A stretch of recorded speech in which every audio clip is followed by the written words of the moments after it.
Monday, you are slated to head to prison here.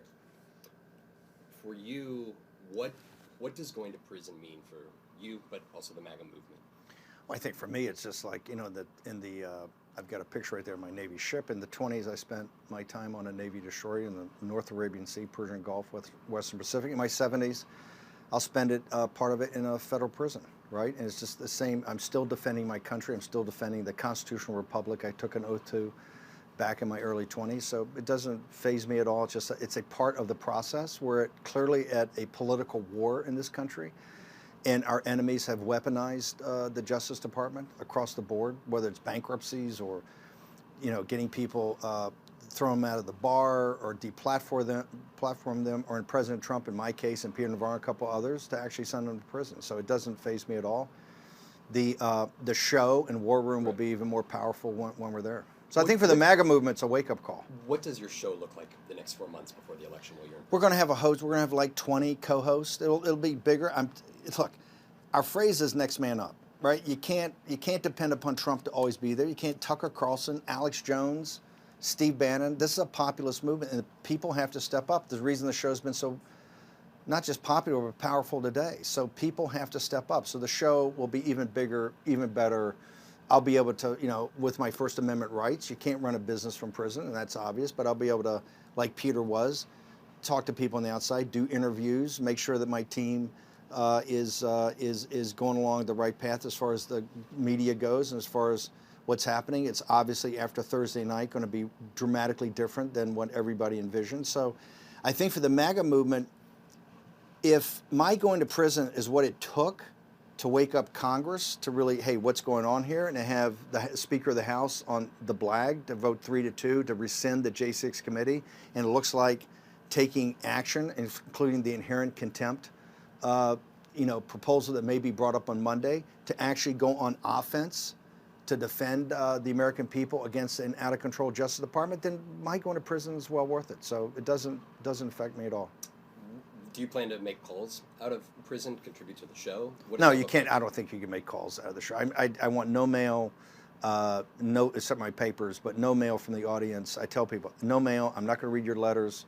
No visits. I work 18 to 20 hours a day right now in a pretty monkish existence, focused on just growing the MAGA movement and victory for our cause and our movement and for President Trump. And so I'll have a prison job, and I'll have things I have to do, just like on a Navy ship I had things to do. So part of my day will be doing what I have to do in prison to make sure I meet the rules and regulations. And the other time I'll be 100% working to make sure President Trump's reelected. Look, Merrick Garland's in Biden White House, the timing of this, it's no coincidence. The timing of this, the federal appeals court that we gave and we argued in front of in November, a pretty straightforward argument. They took 7 or 8 months to come back, right? They could have returned this in 30 days. They could have returned it in 60 days. They waited. This thing was totally set up at the entirety to make sure that I was off air, right, personally, and not there to really talk to President Trump in the run-up to the election. But here's what they don't understand. We only get stronger with this. We're not going to get weaker. We're a populist movement. And this MAGA, and particularly the War Room, we took down a sitting Speaker of the House for the first time in history. We took down Mitch McConnell and made him break his pick on the Ukraine vote, which he stepped aside. And then we took down the entire leadership of the RNC within 100 days earlier this year. So this show is like a military command center. We have an army of the awakened. We're going to raise 100 or 200,000 people, not dollars, people, to be all over the 2024 election. And it's not going to stop us one whit. They're only going to make us stronger and more determined. If you had just complied with the January 6th Select Committee subpoena and testified and provided documents to them, you would not be going to prison right now. That's Why correct. not just comply? But first off, I did my advice of my counsel when President Trump exerted executive privilege said you got to follow the president, and I followed my counsel, and that's one of the big arguments. Everybody else besides you and Peter Navarro, though, went. Some even pled the fifth. Why not just plead the fifth? Because first off, so my counsel told me, hey, since the president exerted executive privilege, you just stand down. But number two is also, and this is what's happened the last day, it was not a legitimately conceived committee. The We now Republicans could have had members on that committee if they so had That's decided. but now hang on, Vaughn. We had 2 members. Remember, every other committee, and this is why it gets back to what's happening today in the polling. The reason Watergate galvanized the nation, the reason Iran-Contra galvanized the nation, they were set up that you have a ranking member and you have minority counsel.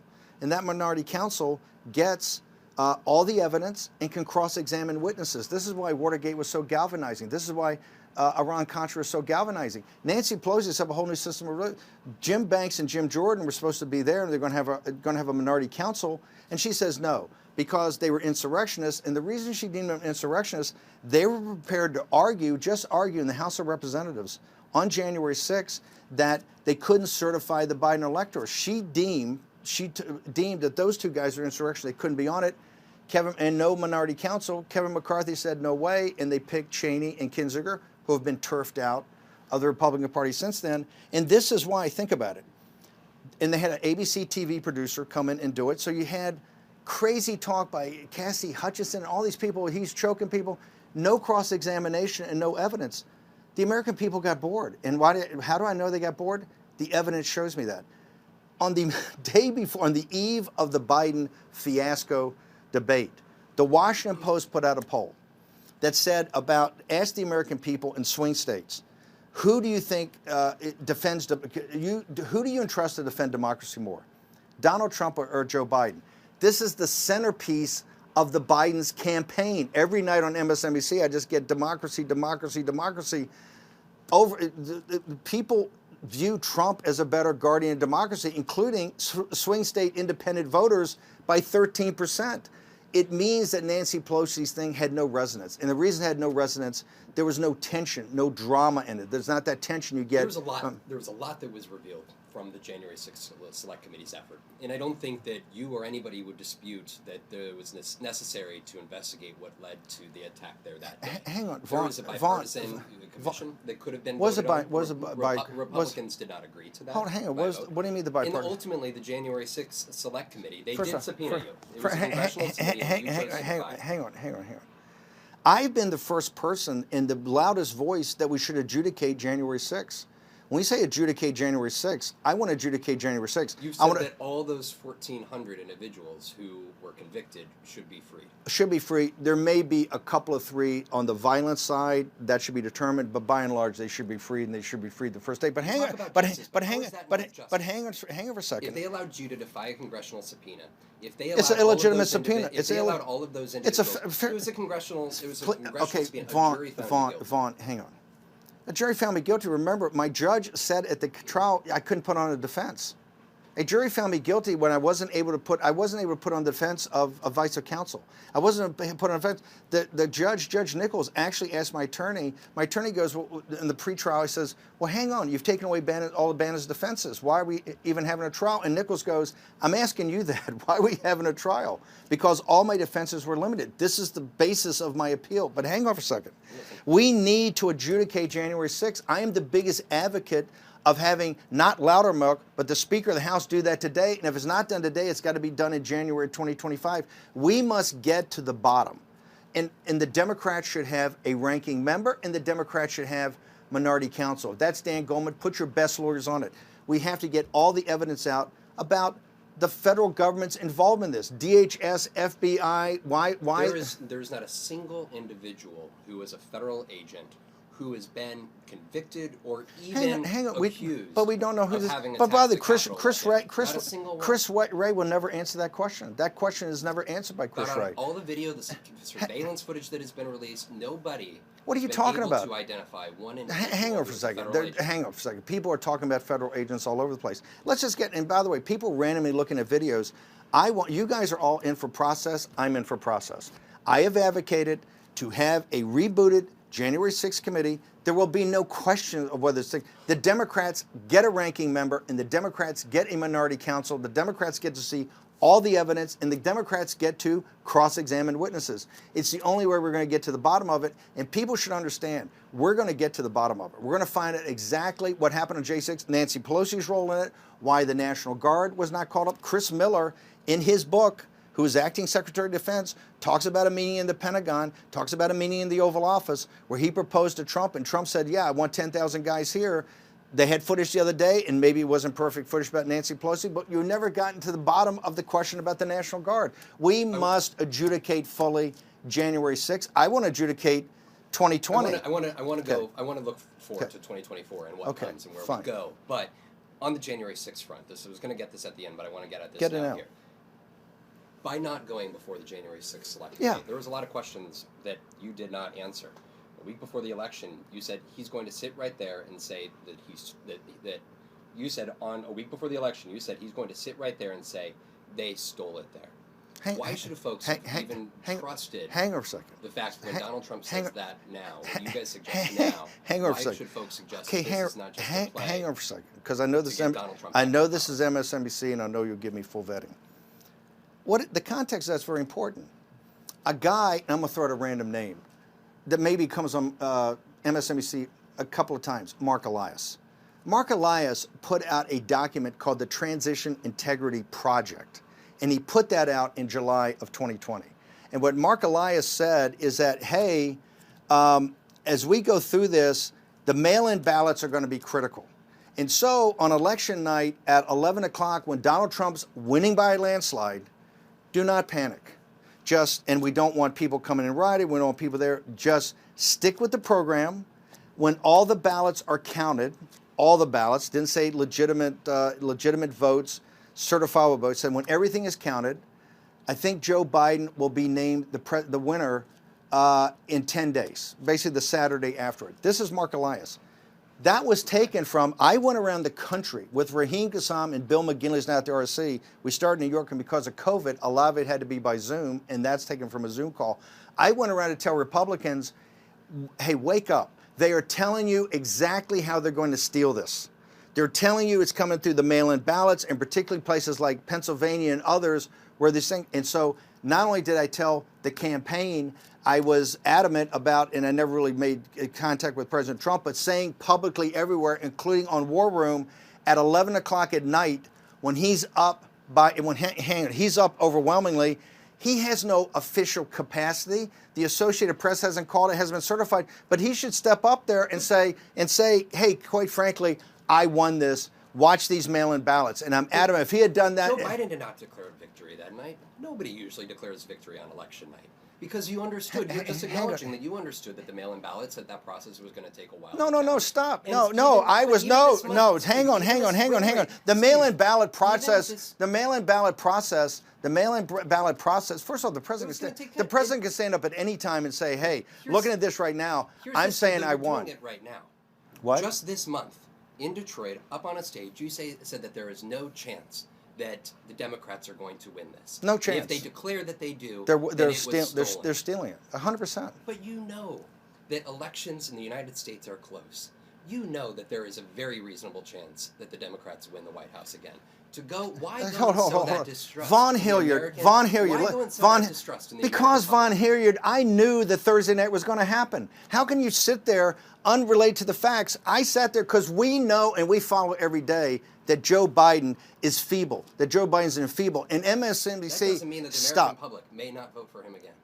Are you kidding me? Have you seen the polls? Have you seen the New York Times? Have you seen MSNBC? Tell that to MSNBC. Evidence of voter fraud. That is not evidence. I didn't say that. No. I sat there and said there is no chance the Democrats can win this. And then a couple of days later, Joe Biden, who's been protected by the New York Times, protected by MSNBC, comes up and humiliates the nation. And now 69%, if I believe the poll came today, thinks that he should remove himself from the ballot.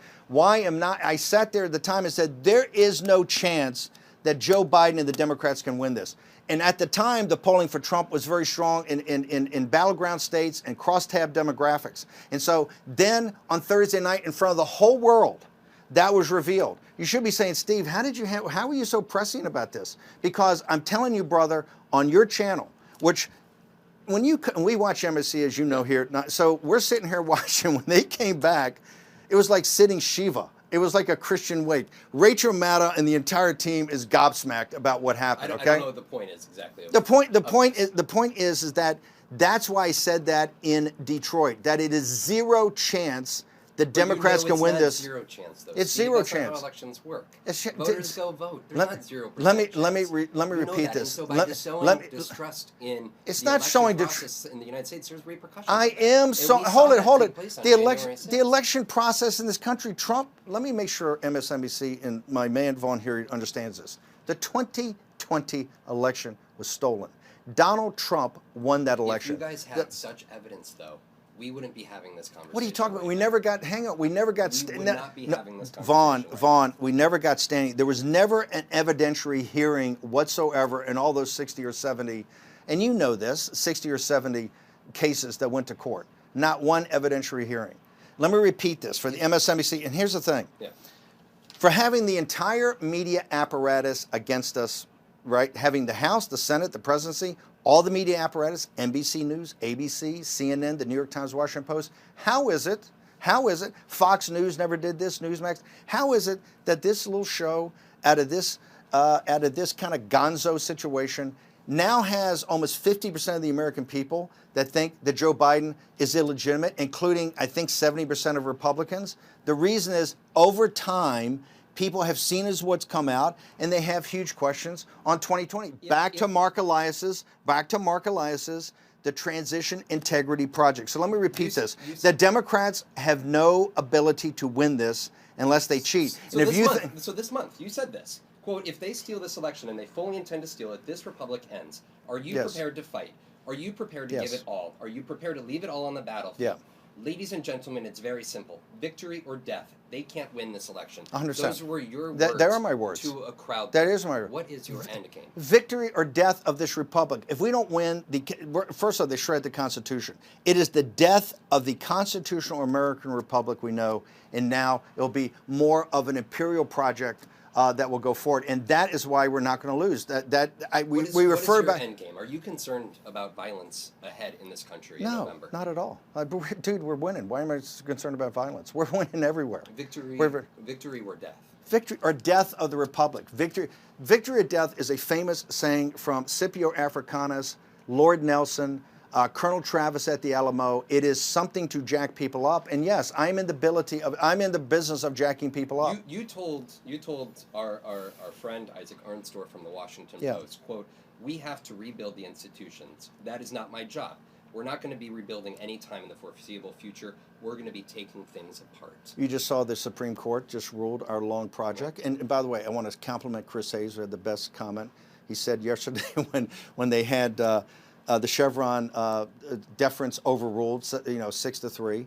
That at the same time they gave a thumbs down on the stay of my thing, and he said the Supreme Court said, "Hey, Steve, thanks for all your previous work on the administrative state. We got it from here." And it's actually a brilliant statement.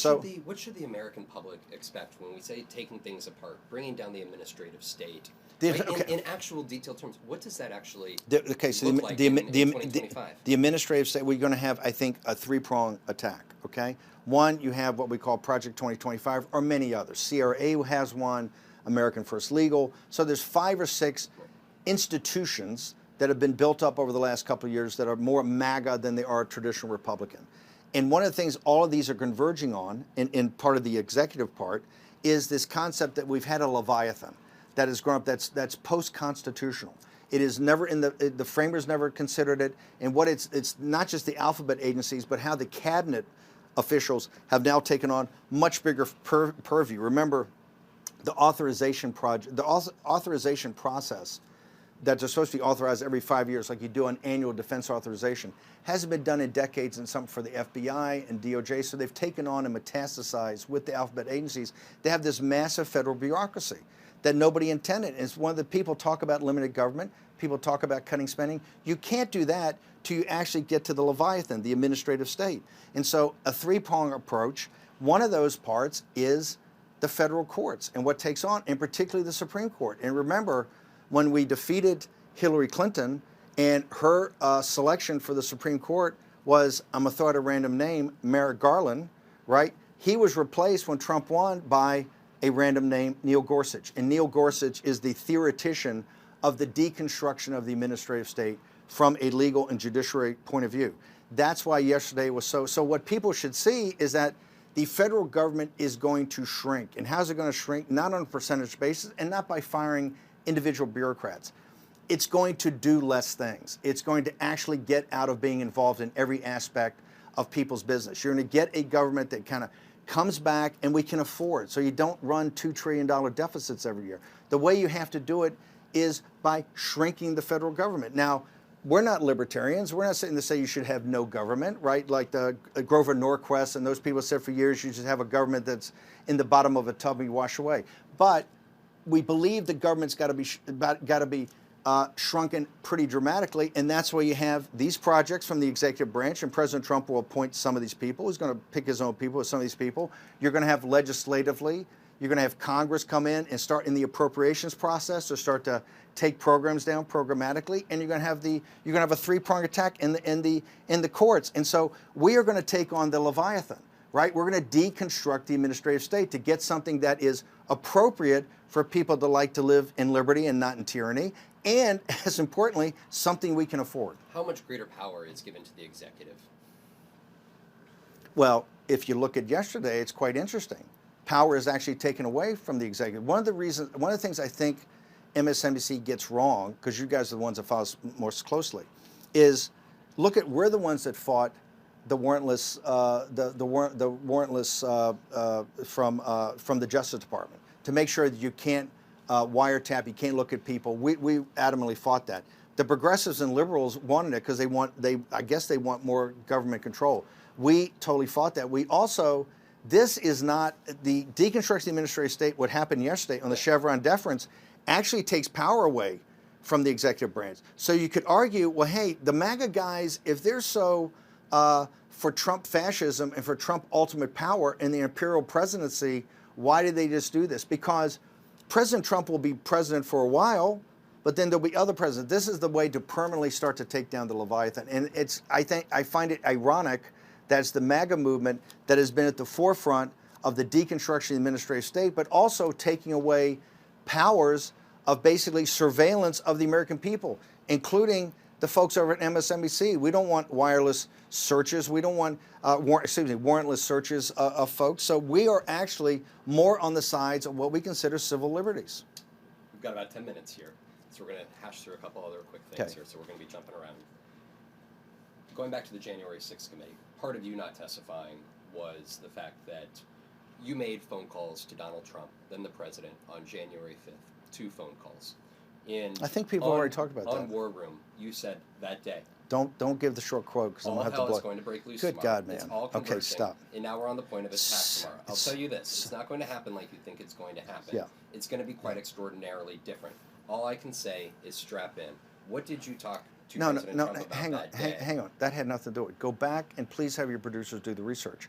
That was the Green Bay sweep where I talked about everything. We were on the eve, and let me go back to the first part. Hang on. And you're talking about Mike Pence, Vice President Pence. What we're trying to do, what I have worked on, and what the show said for over 30 days was a contingent election, not being able to certify, not having Trump electors. If you notice, I'm never mentioned in this Trump elector thing, because I told people the state legislatures will never flip to Trump electors. It's impossible. They'll burn down the state. But you can get to a point, legally and logically, that they can't certify the Biden electors. And if you get below 270, we kick it to the House. The rules say we kick to the House for a contingent election. In the contingent election, we win. All we have to do is get to the House. That's the end game. Get to the House for a contingent election. How do you get there? The first step is obviously some of the states will send letters in. We want them rescinded. But those it's going to take you 2 days. The arguments and debates in front of the world to show you exactly what the evidence is, that you don't have to go to court, show you what the evidence is going to switch people. They're going to sit there and go, you know what? Let's send it back to Pennsylvania. Let's send it back to Arizona. Let's send it back to Wisconsin. They can't ascertain and certify the Biden electors. That was the whole point. And on the show, and that's why I said in the contingent election, Donald Trump wins 26.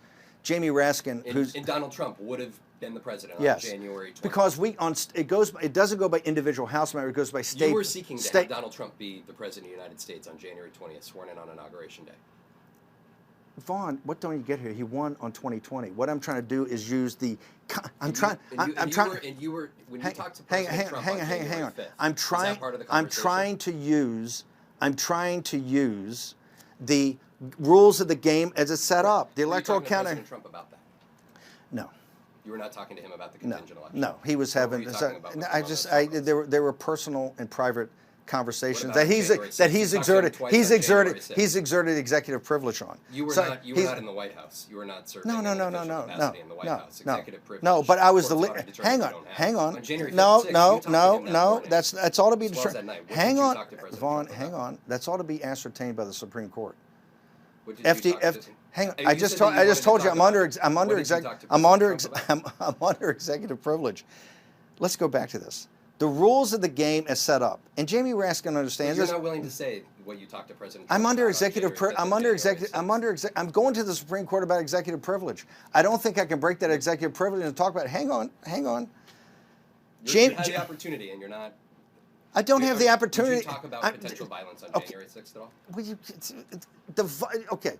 The violence hurt us. Why do you think I want to adjudicate about what the federal government's role in this is? The violence killed the whole thing. We only got to the first part of Arizona, and then it stopped. We had, let me repeat, 2 hours per state. There were 7 states that came back and said, we would like you to review this, the certification. That is 2 hours per state, per chamber.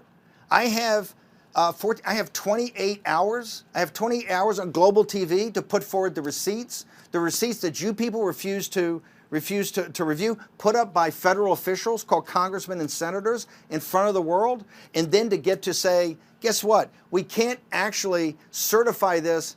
These states, it's below 270. We got to go to contingent election. It's Jamie Raskin that said, hey, I don't think Bannon calculated that Liz Cheney, the one person for Wyoming, so we win 26-24. That's my whole problem. And I talked. Hang on. Where were you on January 6th? Oh, January 6th, I was right here. January 5th, I was right here. Were you at the Hillard Hotel? I was at the Hillard Hotel for that weekend. That's an open thing people have talked about. I was at the Rudy and people. We had a war room there. They had lawyers. They had media people. They had everything like that. I think part of Steve, I think there is a MAGA movement, a populist movement in this country. Yeah. Right. We talk about Project 2025. A MAGA movement. I think I noticed that. We talk about the deconstruction of the administrative state. Yes. These are all based in substantive policy and the future of the United States of America. 100%. I think where a lot of folks see the concern about the future and what that looks like is through an unreasonable means to attain that power. Okay. And they see it through the talk about a contingent election that places Donald Trump into power. It's not a contingent. It's by. What are you talking? Have you lost your mind? Ask Jamie Raskin. It's the way the system was set up. We were playing by the rules of the system. The contingent election was set in by the Electoral Count of 1807. So we never have to. Hang on. But hang on. You talk about democracy. Why is that poll? Why did the poll and the people say that Trump's democracy? MAGA is a small d democracy project. You're right now on your network, and the New York Times had an editorial. Biden's got to step down. You have taken away the vote in the primary of all the primary voters of the Democratic Party. Now the New York Times and part of NBC has determined that Joe Biden can't beat Donald Trump, therefore he must be removed. Steve, you guys could win on policy. You guys could win on policy. You did in 2016. We are winning on policy. You were the chief strategist. We are winning on policy. You guys won on policy. Vaughn, we won in 2020, and we're winning bigger. You guys could win in 2024. We are winning on policy. You guys have sowed, and your show included, have sowed distrust in the institutions of the United States. Vaughn, does that give you pause at any point? Watching the attackers on we January 6th. we have. I know you MSNBC has beaten the January 6th horse to death, and that's why it's not resonating with people. People are still talking to me, Steve. You know I talk to people, and they talk about violence. Hang on. They're ready to lock and load. People tell me that. Hang on. And you know that. Hang on. The people that are concerned are people that are on your side of the football in MSNBC, and you should be concerned in that we are going to win, and you're going to see, and you saw yesterday, MSNBC had the most. Folks are concerned about having a stable democracy. And the folks that I talk to, there's a great number of folks that are foreshadowing violence, saying that they are ready to lock and load and use violence. You're not talking to our people because we're winning. Yes. If Donald Trump loses in November, they tell me they're ready for violence. No. You will have to. You will have to. Well, I have not heard anything even close to that because we proved in the precinct strategy. But you don't want violence. You do not want that to happen to the United States of America, right? Vaughn, we took down a speaker. It's an insulting even to bring up the question. We have taken down a speaker. We have taken down a majority leader, the most powerful minority leader, most powerful guy. We've taken down the RNC. Now, hang on. Not me. The MAGA movement is winning everywhere, including in the battleground states in the polls. This is why Trump's up. This is why they're removing Biden. Our movement is not just peaceful. We are uber peaceful. While at the same time, the weaponized Justice Department is trying to put people in prison. Why not hold those that did attack the Capitol on January 6th accountable and have them serve their due time? You talk about justice all the time. Why not have Vaughn Hillyard? You must not watch MSNBC last night because if you had watched it, it wasn't just the Chevron deference. The other bigger case was Fisher being overturned. Even Judge 52 individuals out of the more than 1,000 that had that. Sole charge, but others have been added for. 52 out of 1,000. If one person in this country, if one citizen of this country goes to a federal prison because Andrew Weissman and MSNBC work with the Justice Department to take something that was thrown out 6-3, and Judge Brown Jackson, the Supreme Court did its due work. Well, it should have come. It should have not. It should have never come in the first place. It's outrageous. And for you, they're not. Are they out of prison today, sir? Are they walking out of prison today? 52 of the individuals. By the way, another over 100 has it as an additional charge to get long. Those who attacked. Hang on. Do you agree that those who attacked? No, I'm not going to let you off the hook. Vaughn, I'm not going to let Vaughn. You're not going to get off the hook on this, brother. You're not going to have the problem. You give all the happy talk about some theoretical. I'm talking practical. Releasing all of them, and you talk about justice. You talk about peaceful transfer. Could you not see right now how it was weaponized against American citizens? You said to blow it off. Only 52 guys. If one American citizen, Vaughn, is in, You do disagree. Did I see Vaughn Hillyard down outside the D.C. gulag sitting there going, where are the 52? Put as much energy. The way that the courts interpreted the law, that is where it was. The Supreme Court did its work. No. This was gun deck. This is going to cause, you talk about adjudication, this is going to cause a massive investigation. This is going to cause a massive investigation of Merrick Garland, Weissman, MSNBC, the collusion and collaboration that went on, and it's going to cause a massive investigation of the federal judiciary in Washington, D.C. that went along with this. How did this happen? When Judge Brown Jackson writes her independent opinion, but with the majority at 6-3, that's when questions should start being answered. This is an outrage to the American people. It's an outrage to civil liberties in this country. You guys have turned in. If there is a President Trump in 2025, and you say that individuals should be prosecuted from officials currently in the Department of Justice today? No. But hang on. Asking not prosecuted. I didn't say prosecuted. Investigated? Yes, there should be. I believe that. Hang on. News organizations. What does that look like? Hang on. I believe. Because this is separate from policy. No, it is policy. It is 100% policy. How did we get to this point? How did this get weaponized? How did Trump get 700 years potentially in prison? How did all this happen? How did Matthew Cloninger? Here's what's going to happen. Both in an empowered House with the Judiciary Committee that's very focused, number one, in the House, under the Constitution and the rules of law and about evidence, you're going to see, and I believe in the executive branch, they're going to also start investigations by DOJ into what happened here. We're going to get to the bottom of the weaponization. And I realize that people are upset. Andrew McCabe's all upset about what went on. You make falsehoods, though, Steve. That's not falsehoods. Yes, you said about the FBI's search warrant execution of Mar-a-Lago. You said, quote, this was an attempted assassination attempt on Donald Trump. Potential, 100%. And that the use of deadly force 100%. authorized by the director of the FBI, Merrick Garland. You said this was an attempted assassination. I said that was a statement of fact that you made. It is a statement. It is a statement of fact. And that is. It's a statement of fact. It is a statement of fact. Evidence that they hold it. Hold it. It was standard procedure. It was not. Hold it. It's not. Vaughn. Don't give me.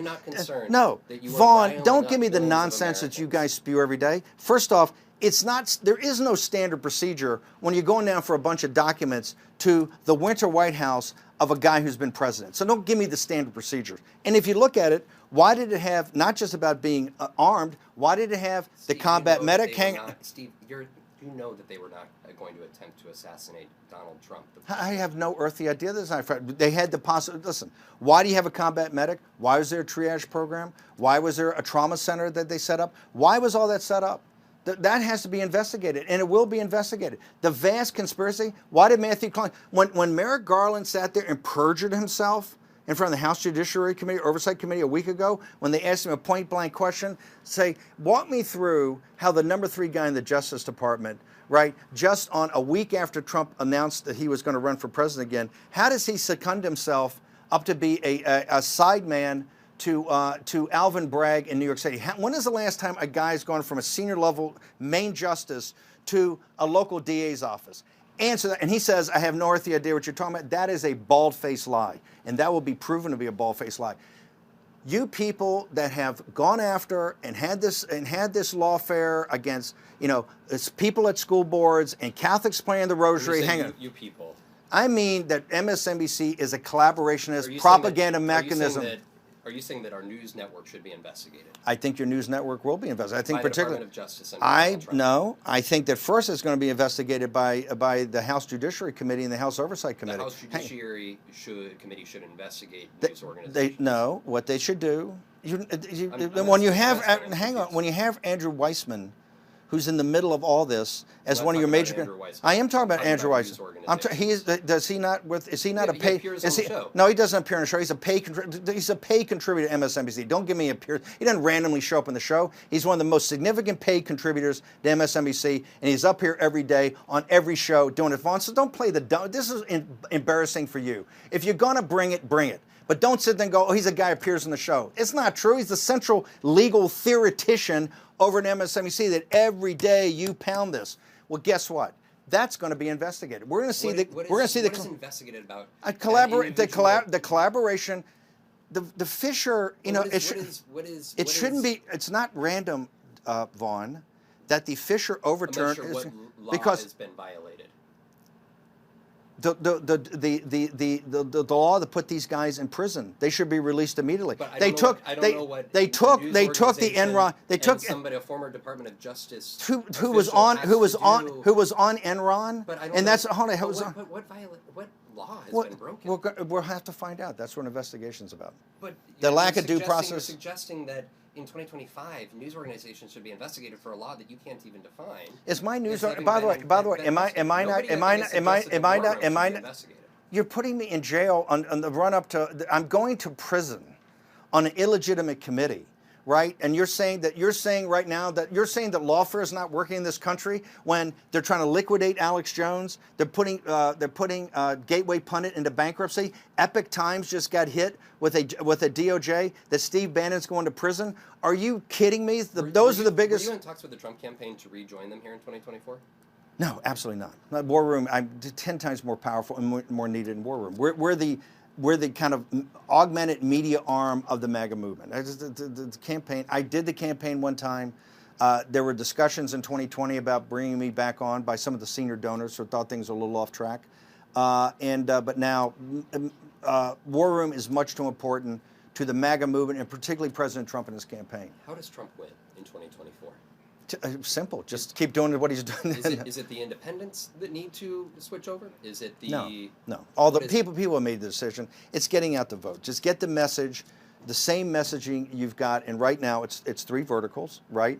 It's seal the border, start the mass deportations, to stop the illegal alien invasion. Number 1, it's to get your hands on the financial madness that's going on. Because remember, in the first couple of days of his second term, you'll have the reversion of the tax cuts. We'll hit the debt ceiling, and we'll still have, as you know, in Capitol Hill, they'll do a CR, so we'll have the federal budget for next year to deal with, all 3 of those together. So it's to get that organized. And the last is, and probably the most important up front, is to end the forever wars. And so those are the 3 pro-action. And by the way, there's plenty of time in the day left over to have people work every day to deconstruct the administrative state, and also in his Justice Department to do what they should do to start investigations of how the Justice Department weaponized the legal system against the MAGA movement and President Trump and his followers.